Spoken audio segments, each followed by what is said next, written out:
I'm Claire Anderson, 24 years old. And on that June morning, I stood at the center of the graduation hall of a prestigious East Coast law school, wearing a black gown stitched with gold thread, the mark of a valedictorian. My name echoed through the packed auditorium, spoken into the microphone, followed by applause and cheers from the rows of my classmates. But as I stepped onto the stage, holding the speech I had written 3 weeks prior, my eyes couldn't stop staring at two empty chairs in the very front row, the seats reserved for the family of the honored student. My parents weren't there. Neither was my sister. While my classmates turned and waved at their families, I stood alone, facing the cold absence in front of me. I had imagined this moment hundreds of times, my parents' tearful eyes, my mother covering her mouth in emotion, my father proudly squeezing my hand after the ceremony. Instead, I looked down and saw chairs no one sat in, flowers no one brought, and a soft crack in my chest that no one could hear but me. Inside the pocket of my gown, my phone kept buzzing quietly. I already knew why they weren't there, but like someone clinging to denial, I had held on to hope until the very last minute. Right before the ceremony, I opened Instagram. The latest post from my mother showed the whole family except me on the deck of a Caribbean cruise, cocktail in hand, sunlight shimmering on the turquoise sea. The caption read, "Healing time, so proud of Chloe's growth." I note. Chloe, my sister, had just broken up with her boyfriend, and my parents thought the best way to heal her spirit was to take a 7-day cruise around the islands, which happened to fall exactly on the same week as my graduation. They told me to understand that this is an important time for Chloe, she's really hurting. And me? Who was I in their lives? Just a shadow strong enough to walk through every major milestone without needing anyone to witness it. I took a deep breath, looked straight ahead into the hall, and began my speech in a voice eerily calm, as if I hadn't cried silently in the bathroom the night before. As if I hadn't waited until the last minute hoping they would show up. Then, like a knife slicing through the delicate silence I had fought to maintain, I spoke slowly, every word dropping like a stone sinking into deep water. If you needed a vacation more than your daughter's graduation, enjoy the view. Because you won't be seeing me again. The entire room went silent for a few seconds. Then the applause came louder, longer, but I didn't hear any of it. All I could see were the two empty chairs, and the diploma in my hand, proof of everything I had accomplished, yet the people I once loved most had chosen not to be there to witness it. I used to think injustice was loud, found in shouting matches, in angry punishments, in harsh scoldings. But I was wrong. Sometimes injustice is quiet, hidden in gentle smiles meant for someone else, in glances that are shared with everyone, except you. I had spent my childhood in what looked like a perfect family, a white 2-story house, a neatly trimmed lawn, Sunday church visits, and 4 plates always set at the dinner table. But deep down, even as a child, I always felt it. I was the extra piece in that family picture. I'm the eldest daughter. Claire, the child who learned to tie her own shoes at 4, who finished the entire school library's children's section by 1st grade, and who knew how to make mom smile with a handmade card instead of asking for expensive dolls. In the eyes of adults, I was easy, low maintenance, mature. And in a family with a younger sister who was often sick, sensitive, and cried easily, those traits of mine quickly became the excuse to leave me behind. Chloe, my sister, was the golden child of the family. As a kid, she would get a mild fever just from a change in weather, and that was enough for the whole family to cancel a picnic to take care of her. Chloe always sat next to our parents at every family gathering. As for me, I learned to pour my own water, wipe my own mouth, and clean up my own toys because Claire knows how, she doesn't need help. When I turned 8, my birthday gift was a book set about the solar system. Chloe, then 6, received a dollhouse twice her size, complete with glowing lights and background music. I wasn't jealous, at least that's what I told myself. I just looked at my gift and nodded, "Thank you, Mom and Dad." Mom patted my head gently and smiled. "My daughter loves knowledge more than toys, right?" That was the first time I heard the sentence that would follow me for the rest of my life. "You're strong, sweetheart. You don't need the same things Chloe does. That, all through school, I stayed at the top of my class. One year, I even won first place in the state debate competition. But when I came home with the medal, Mom only said, "That's good, but have you submitted your English essay yet? Don't slack off on the core subjects." Meanwhile, when Chloe was chosen as the lead dancer in the spring fair, the whole family took her out to celebrate, posted pictures on Facebook, and called it her first major achievement. I learned not to expect recognition. I learned to pat myself on the back whenever I got a perfect score. I learned to stay silent because every time I spoke up, it somehow became demanding, jealous, or lacking empathy. When I got the acceptance letter to college, a top law school with an acceptance rate under 10%, I came home still buzzing with joy. I remember it clearly. A Wednesday afternoon, I walked into the house holding the red envelope high. I got in, Mom and Dad. Partial scholarship. I'm going to law school. My mom was putting away groceries. She paused for a few seconds, then nodded and smiled. "That's great, honey, but how are you planning to cover the rest of the tuition?" I froze. "You mean, you're not going to help?"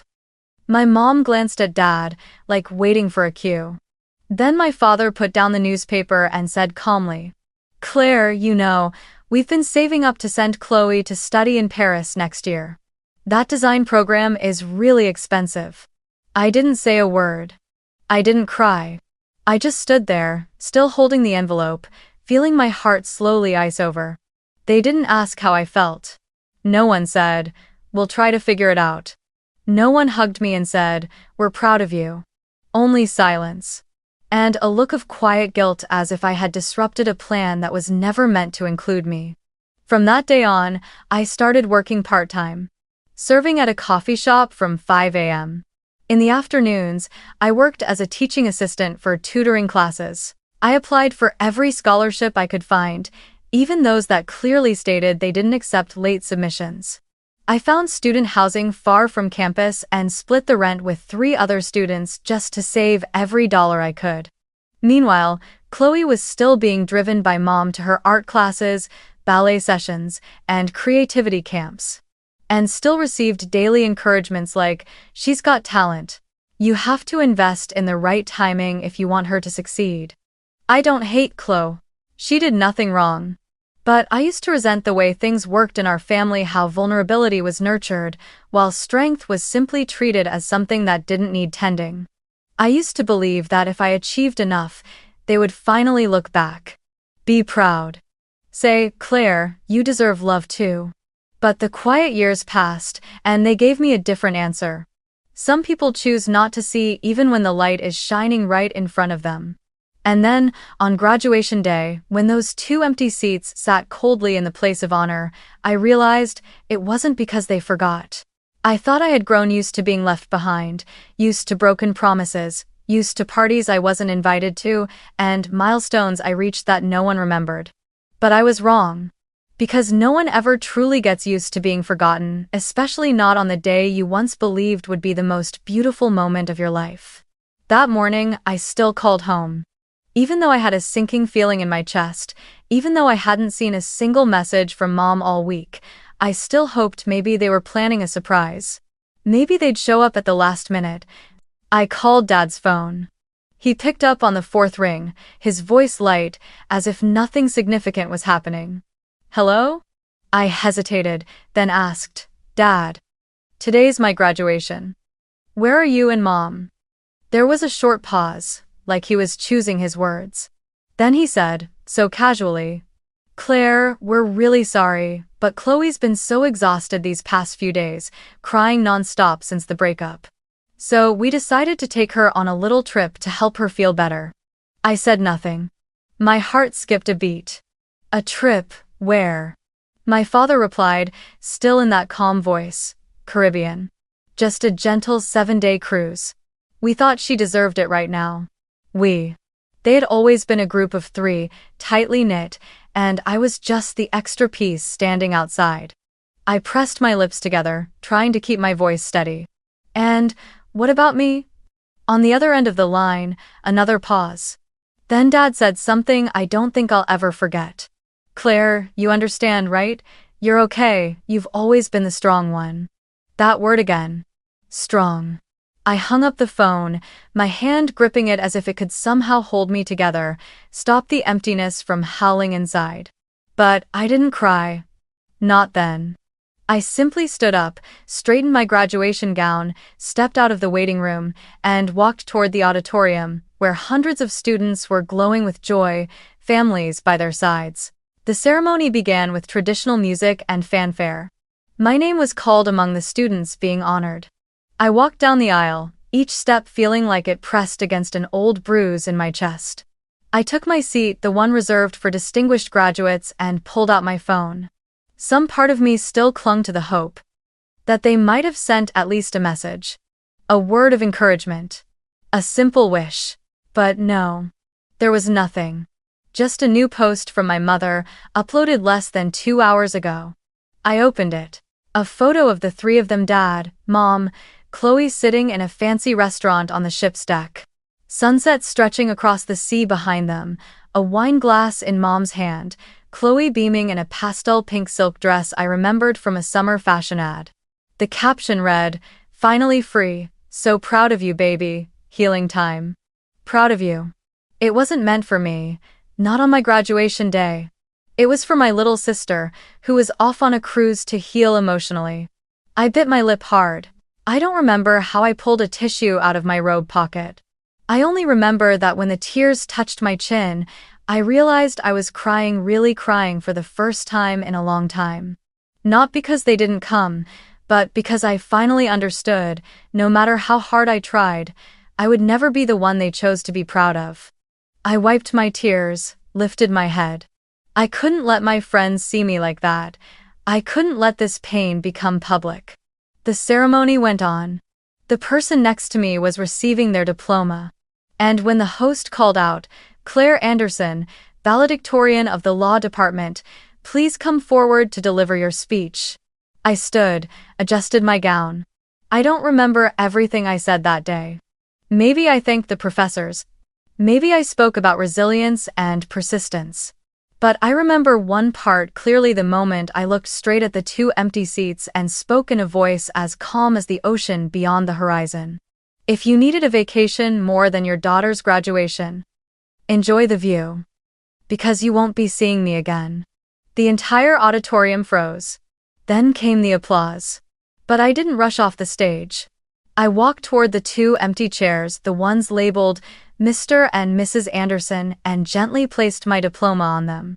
A diploma I had earned through sleepless nights, part-time jobs, and silent tears they never witnessed. I turned my back and walked out of the auditorium. No farewell, no glance back. There was nothing left to wait for, no one left to hope for. Because in that moment, for the first time in my life, I knew one thing for certain: I didn't need them to be present in order to be worthy. And I would never again let myself return to the role of someone endlessly waiting to be loved. I left the city on an unannounced Sunday morning. No goodbyes, no dramatic farewell post, no perfectly packed suitcase like some ad for a new chapter. Just an old car with barely enough gas, a few cardboard boxes filled with law books, a laptop with a broken hinge, and a tote bag carrying a plan I once scribbled in blurred ink and tears. I drove down the highway, leaving behind familiar streets, the frozen steps I once climbed after late-night shifts, and that house with the two chairs that were never meant for me. My destination was Seattle, a city I'd never been to, but I knew that there, no one knew my name. And maybe that was exactly what I needed. My first apartment in Seattle was a tiny studio on the third floor of an old building. The window faced west, and every afternoon the sunlight spilled across the peeling walls. Some nights, I slept to the sound of a dripping showerhead and EDM thumping from the apartment below. But it was my space. No one walked in without knocking. No one gave orders, no one compared me, no one told me to yield. I took a job at a small law office that specialized in labor rights, not high-paying, not prestigious, but enough to survive and to learn. I worked 6 days a week, from morning until night.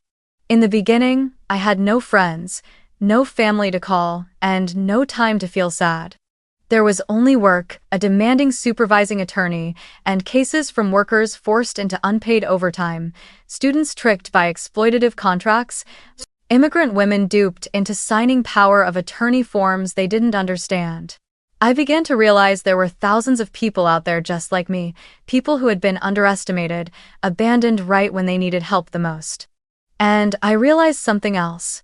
If I had no one to ask when I needed answers, then maybe I was meant to be the first one to start speaking. Late one night, under the dim yellow light of my desk lamp, I typed the first words of a draft. Clear rights. Know the law to protect yourself. No logo, no budget. Just a small YouTube channel, a free blog, and a few videos recorded on an old phone explaining how to read rental agreements, how to file insurance claims, how to break away from misleading contract clauses. At first, it got just a few views. But one day, a video titled 5 Things Every Street Student Should Know Before Signing an Internship Contract was shared on a college forum. Within 3 days, it had over 50,000 views. I never appeared on camera. No one knew my face, only my voice. And the knowledge I once had to learn in the dark was now becoming light for someone else. And so I kept going. No applause needed. No certificate on the wall.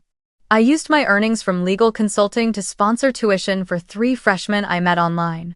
None of them knew who the donor was. I simply wrote one line in the email. Don't let a number stop you. I sent legal aid to a single mother being forced into an unfair lease. I helped a Black student file and win a case against an internship that discriminated against him. All anonymously. I didn't need them to know who I was. I just needed to know that there were other Claires out there, and I didn't want them to walk alone through everything I had once endured. One day, after completing a major legal advisory project for a social enterprise in California, I received my first 5-figure payment. I couldn't believe my eyes.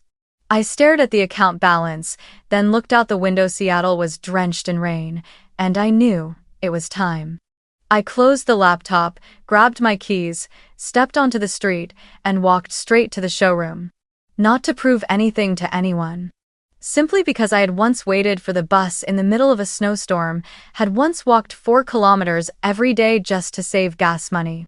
And now, I wanted my first car to be something I chose, paid for, and held on to, entirely by myself.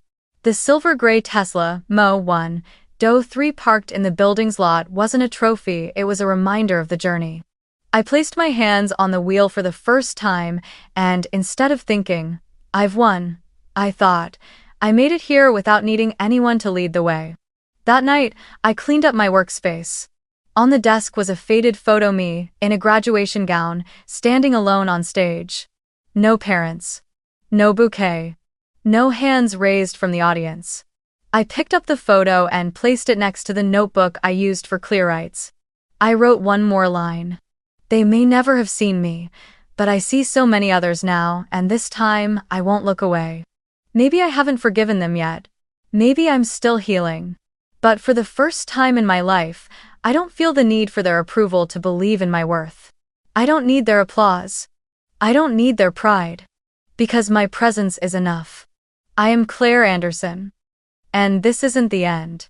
This is the beginning of a story I will write on my own terms, step by step, word by word, for every person I can help, even if it's in silence. 1 month after graduation, when the applause had faded into memory and my honorary diploma still sat on my desk not yet framed, I heard a knock at the door. 3 soft, hesitant taps. Not the kind from a mailman or a neighbor borrowing a path, but a rhythm so familiar it made my skin crawl. I stood up from my chair, a cup of cold tea still in hand, and opened the door. My father was standing there. He looked the same as always, shirt buttoned up, left hand in his pocket, right hand holding a navy blue folder. But unlike always, his eyes wouldn't meet mine. He looked like someone who had lost his way, yet was trying hard to pretend he hadn't. I stepped aside without saying a word, letting him into my small studio apartment in Seattle, far from everything he'd ever called familiar. He didn't sit right away. He stood still for a while, eyes scanning the room, as if searching for something to hold on to, maybe a trace of softness. Then he placed the folder on the table. I recognized it instantly. It was the diploma I had left behind on those two empty chairs that day. I didn't feel moved. I didn't feel angry. My heart felt like a brick wall, too used to being knocked on. I pulled out a chair for him and sat down across as if this were a formal meeting, not the first time a father and daughter had seen each other after 14 days of cold silence. "I brought your diploma," he said, his voice low and slightly hoarse. I nodded gently. "I know." A pause stretched between us. Then he started talking about the return, how they came back after the cruise, how they saw my speech being shared online, how some relatives had forwarded the recording to my mother, how they were very surprised. I didn't respond. Surprise is an emotion reserved for people who care. As for me, I had stopped being surprised a long time ago. I thought, somewhere in that monologue, there might be an apology. A quiet, "I was wrong." A hint of remorse, even if late. But the story suddenly shifted direction. "Claire." His voice softened. "Chloe's been doing a little better lately. She's thinking of opening a small fashion boutique in Los Angeles, really creative, a lot of potential. It's just that." He hesitated, eyes flicking briefly to the Tesla key I had left on the table. "She's short on some capital. And your mom and I already helped her quite a bit with her last internship. So this time, do you think you might be able to help her? Maybe sell the car, just temporarily?" I didn't answer right away. I just sat there, looking straight at the man across from me. The man who once taught me to ride a bike. Who used to carry me to bed after church. Who chose not to attend my graduation to take a cruise with another daughter. Who now sat in front of me, not to apologize, but to continue the same story he had been telling all his life. Chloe needs, Claire gives. I rested my arms on the table, eyes locked on the gaze he kept avoiding. "So, you didn't come for me." My voice held no sadness, no accusation, just clarity. "You came for her, like always." He was silent. And I had grown far too familiar with that silence. "You know," I said, gesturing toward the diploma on the table. "To get that, I had to work more than 60 hours a week. I lived on instant noodles, slept under a leaky ceiling, applied for scholarships 7 times before one was approved. But neither of you ever asked if I was tired.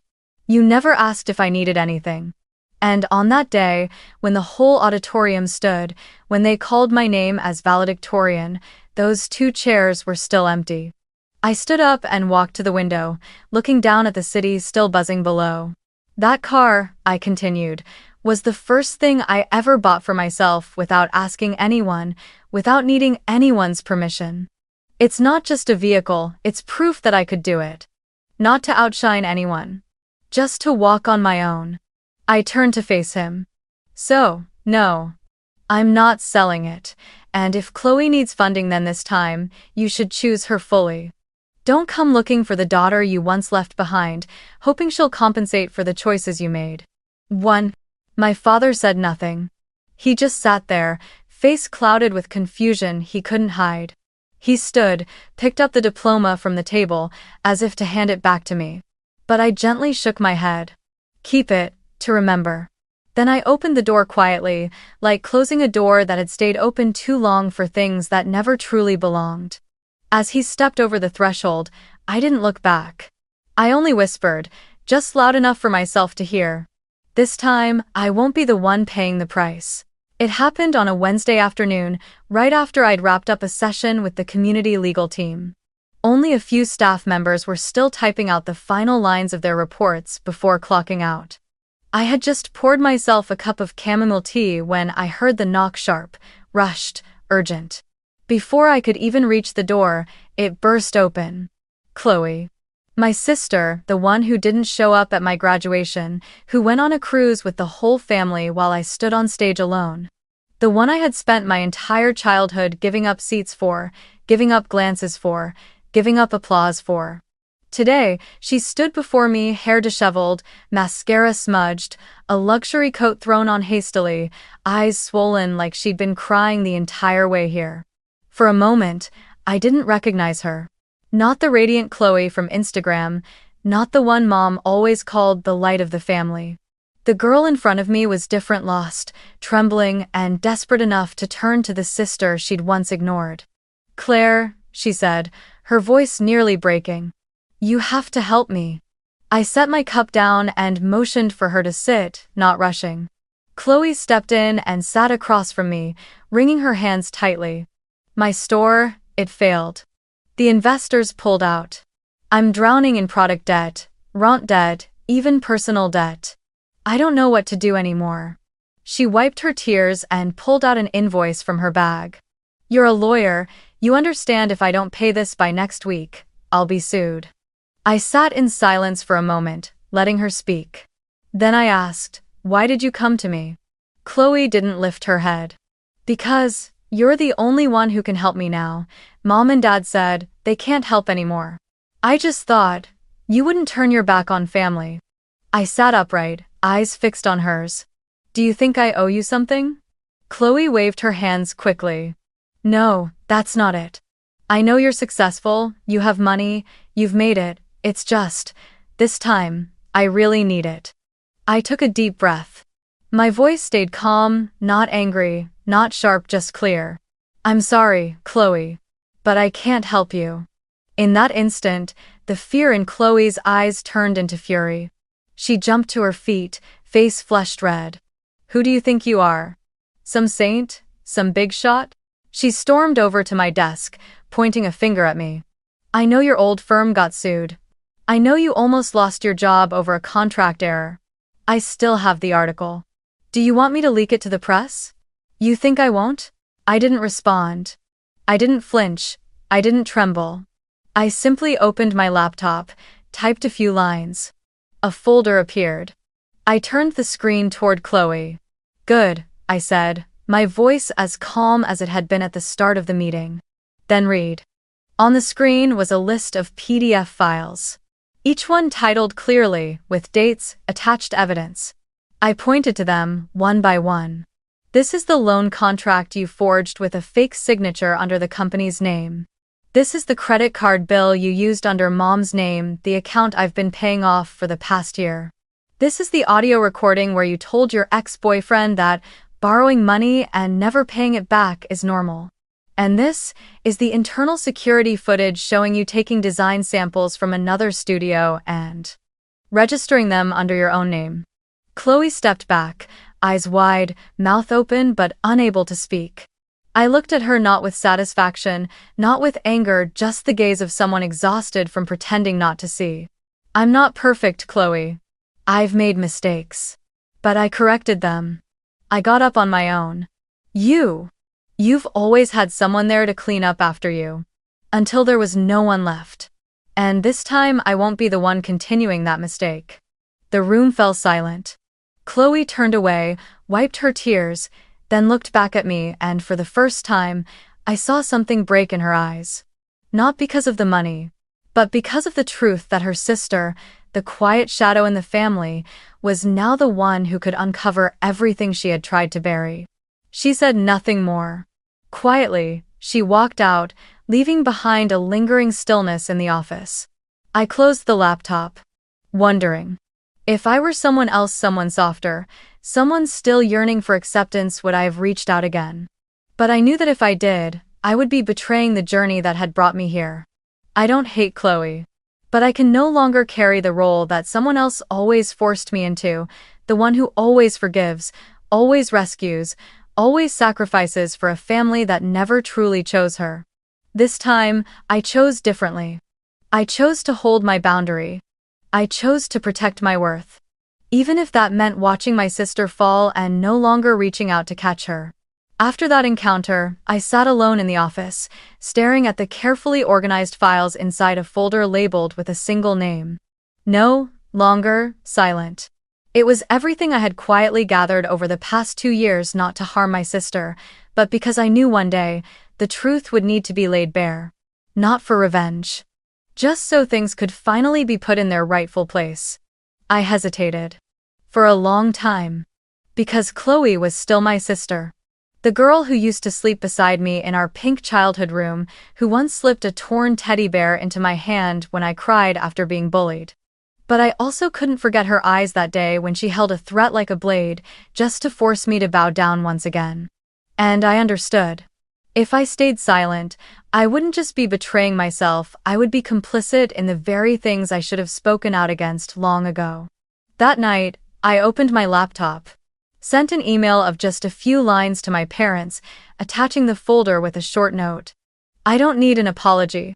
I'm not asking for a conversation, but I think it's time you saw everything you once chose not to see. I didn't wait for a reply. I had no expectations. I shut down my laptop, made myself a cup of tea, and sat by the window, looking out at a city still bathed in nightlight. Inside, I didn't feel lighter, but I no longer carried the same weight. Just a quiet stillness, like placing a stone into a river that's been rushing for far too long. A week passed. No messages, no calls, no explanations.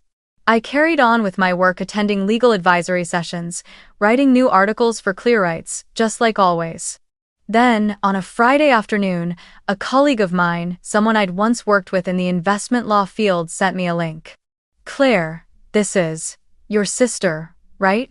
I clicked it open. A short article, published in a financial magazine, reporting that a fashion project in Los Angeles had suddenly lost investor funding due to internal concerns regarding transparency in management. The final line made me stop. The original investors, the Anderson family, have confirmed they are withdrawing financial support and will no longer fund any personal ventures under their youngest daughter's name. I didn't have to ask. Didn't need to confirm. I knew my parents had received the email. They had read every word. They had checked everything I sent. And for the first time, they couldn't deny it. I didn't feel triumphant. I didn't feel victorious. I didn't feel the thrill people often associate with revenge. I just felt something quietly fall into place inside me, like a book closing after the final chapter, with nothing left to add. That night, I opened the old notebook I'd been using to jot down ideas for ClearRights. On the first page, I added a single line. I didn't seek revenge. I just chose not to stay silent. That was my answer. To my parents, to Chloe, and to myself, the girl who once stood frozen in the middle of the graduation hall, staring at two empty seats, wondering why she wasn't worth witnessing. I don't know what my parents thought when they decided to walk away. I don't know what passed between them and Chloe, but I know this time, they didn't turn to me to intervene. They didn't expect me to step in and save the day like before. They stayed silent, maybe because they understood, or, at the very least, acknowledged the truth they had once chosen to ignore. I closed the notebook, set it beside my laptop, and for the first time in years, I didn't feel like I owed anyone anything. I no longer carried the role of the daughter who's strong, so she doesn't need anything. I didn't need to win because I had never been competing. I only wanted the right to exist, without constantly having to prove myself. And now, I was doing that day by day, step by step, in every quiet act, not out of bitterness, but out of respect for the path I had chosen to walk. One crisp autumn morning, I received an email with a simple subject line: Invitation from the National Young Lawyers Conference. I was about to dismiss it like I had with so many invitations before until I read the final sentence. We believe your story deserves to be heard, not because it's perfect, but because it's real. I sat still in front of the screen for a long moment. Not out of surprise, but because for the first time the invitation didn't require a resume, didn't come with conditions, didn't ask me to prove anything more. It simply asked me to show up. The conference that day was held in a small but warm auditorium in downtown Seattle, a gathering of young lawyers from across the country, sharing stories, knowledge, and the trials that once kept them awake through the night. I had been invited as a special guest, the founder of ClearRights, a project once dismissed as too small to matter, now quietly becoming the largest open platform network for free legal aid dedicated to students and young workers. This year's theme: Justice doesn't need applause. I sat in the front row, holding a speech scribbled hastily on recycled paper the way I always did. Nothing flashy, no theatrics, just honest thoughts from the life I had lived. When the host called my name, I walked up to the stage with steady steps, no longer trembling, no longer afraid of being overlooked, no longer feeling like I was stepping into a place I didn't belong. I was Claire Anderson. I belonged here. No proof required. No permission needed. I began my speech with a question. How many times in your life have you witnessed injustice but chose to stay silent because you believed if you were strong enough, you'd get through it alone? The room fell still. No one answered aloud, but I knew everyone was remembering something. I spoke about my journey. From a child who was never chosen, to a student who paid her own tuition, to a young lawyer once threatened with her own past. I talked about clear rights. About the anonymous messages saying, "Thank you, it's the first time I've understood my rights." I talked about how I once thought I needed recognition until I realized what I truly needed was not to be erased. Not once did I mention my family's name. Not once did I allude to them. But when I ended my speech with the words, "Justice doesn't need applause. It just needs to be seen by the right person, at the right moment, even if only once," I felt it two familiar eyes, watching me from the very last row of the auditorium. I saw them, my parents sitting quietly, not in the front, not holding flowers or cameras. My mother wore an old gray coat, my father looked thinner than the last time I saw him. They didn't speak during the event, they didn't come forward afterward. They just sat there, in silence, as if they, too, were hearing something for the first time in their lives. When the conference ended, I stepped into the lobby. Not many people lingered to chat, most rushed off to catch flights. I was reaching down to grab my coat when I heard footsteps stop behind me. I turned around. It was them. My mother stepped forward first, lightly clutching her sleeve as if trying to hide her unease. "Claire, we heard everything. We're sorry." "How?" I didn't look away. I didn't recoil. I simply smiled, a quiet smile, not bitter, not sharp, just the kind that comes from exhaustion cooling into calm. I said, gently but clearly, "I don't need an apology. If an apology could fill every empty space, maybe I wouldn't have sat alone through my graduation ceremony." My mother lowered her gaze. My father stood behind her, silent, hands in his pockets, eyes drifting somewhere far off. I continued, "I'm not angry. I'm just sad." Because what I needed wasn't regret in the past tense. What I needed was presence at the right time. I looked at them one last time, not to search for softness or remorse, but simply to confirm within myself that I had said everything I needed to say. And then, I turned and walked away. No tears, no drama. Just a quiet step out of the role I had forced myself to play for far too long. For the first time, I was the one walking away, and they didn't follow. They didn't call after me. They didn't reach for me with another excuse. They stood there, in silence, in a lobby slowly emptying, like strangers who had once known each other deeply, but now no longer remembered how to step into each other's world. And I kept walking toward a life I had built with my own hands and the scars to prove it. A life where I no longer needed applause, but no one had the right to turn their back on me anymore. I write this not to tell a sad story, but to say this to you, the one reading all the way to this final line: you are not alone. If you've ever been left behind by your family at your most important milestones, if you've ever heard the words, "It's not that we don't love you, it's just that your sibling needs more." If you've ever had to keep walking, swallowing your tears, quietly closing the door after a cold dinner, then you are not alone. Comment. I chose myself and I don't regret it.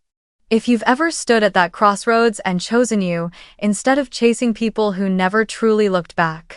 I'm not writing these words from a grand estate. I still live in a small apartment, still work every day like millions of others. But I'm writing this from a place I never thought I'd reach. Peace. And I want you to know you can get there too. You don't need to be chosen, you don't need the applause. You don't need anyone to stand for you. Because light, true light, doesn't need permission to shine. And I Claire Anderson, the girl who once stood alone before two empty chairs, understood that the day I stopped waiting for someone to step forward and stepped out of the shadow of silence I had lived in for far too many years. Because in the end, I don't need them to see me to shine.